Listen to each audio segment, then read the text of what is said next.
Hello everyone, నేను మీకు ఇప్పుడు ఒక నూతన మొక్కను చూపించబోతున్నాను. నేను మా మామయ్య వాళ్ళ ఊరు వచ్చాను. చీకట్లో ఈ వీడియో తీస్తున్నాను. స్కిప్ చేయకుండా చూడండి, లైక్ చేయండి, షేర్ చేయండి అండ్ సబ్స్క్రైబ్ చేయండి. ఈ మొక్కను రెయిన్ లిల్లీ అంటారు. దీనిని జెఫిరాంథెస్ అని కూడా పిలుస్తారు. రెయిన్ లిల్లీస్ అనేది అమరిల్లిస్ కుటుంబానికి చెందిన ఉబ్బెత్తు మొక్కల జాతి. ఇవి వర్షం తర్వాత తరచుగా వికసించే ట్రంపెట్ ఆకారపు పువ్వులకు ప్రసిద్ధి చెందాయి. లిల్లీ పూలు చాలా అందంగా ఉన్నాయి చూడటానికి.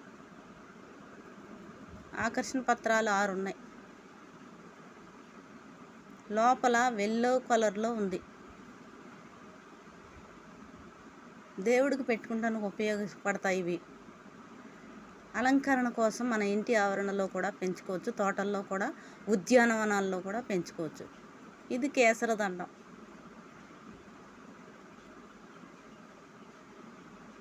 కేసరాలు ఉన్నాయి. ఈ లిల్లీ పువ్వుల గురించి మనం ఇప్పుడు తెలుసుకుందాం. తెల్లటి పువ్వులతో చూపబడిన ఈ జాతి జెఫిరాంథెస్ కాండిడా అయి ఉండవచ్చు.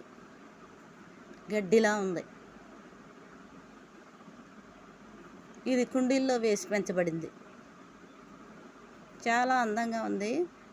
ఇది గడ్డి జాతికి చెందిన, చూసారా, గడ్డిలా ఉంది. దీనిని తెల్ల రెయిన్ లిల్లీ లేదా ఆటమ్ జెఫిర్ లిల్లీ అని కూడా పిలుస్తారు. ఈ మొక్కల గడ్డలు లైకోరిన్ కలిగి ఉంటాయి. ఇవి వాటిని తీసుకుంటే విషపూరితం చేస్తుంది. రెయిన్ లిల్లీ లేదా ఫెయిరీ లిల్లీ అని కూడా పిలువబడే ఈ ఆటమ్ జెఫిర్ లిల్లీ తక్కువ నిర్వహణ అవసరమయ్యే ఉబ్బెత్తుగా ఉండే శాశ్వత మొక్క. ఇది సున్నితమైన ట్రంపెట్ ఆకారపు పువ్వులను ఉత్పత్తి చేస్తుంది.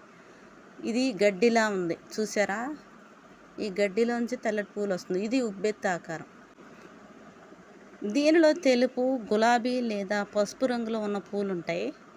వర్షం తర్వాత అకస్మాత్తుగా కనిపిస్తాయి. ఇది సన్నని గడ్డి లాంటి ఆకులను కలిగి ఉంటుంది. మరియు వేసవి చివరి నుండి శరదృతువు ప్రారంభంలో వికసించే కొండలు, సరిహద్దులు మరియు రాతి తోటలకు అనువైనది. ఇది గడ్డిలా ఉంది, ఒరిజినల్ గడ్డిలాగా. చూసారా, గడ్డిలో ఉంచి అందమైన పూలు ఎలా పుట్టుకొచ్చాయో. ఈ వీడియో స్కిప్ చేయకుండా చూసారా? చూసినప్పుడు వెంటనే సబ్స్క్రైబ్ చేయండి, లైక్ చేయండి అండ్ షేర్ చేయండి. కుండీలో మట్టి తీసుకొని అందులో ఈ మొక్కలు వేశాను. ఈ వీడియో మీకు నచ్చినట్లయితే ముఖ్యంగా సబ్స్క్రైబ్ చేయండి. Bye everyone.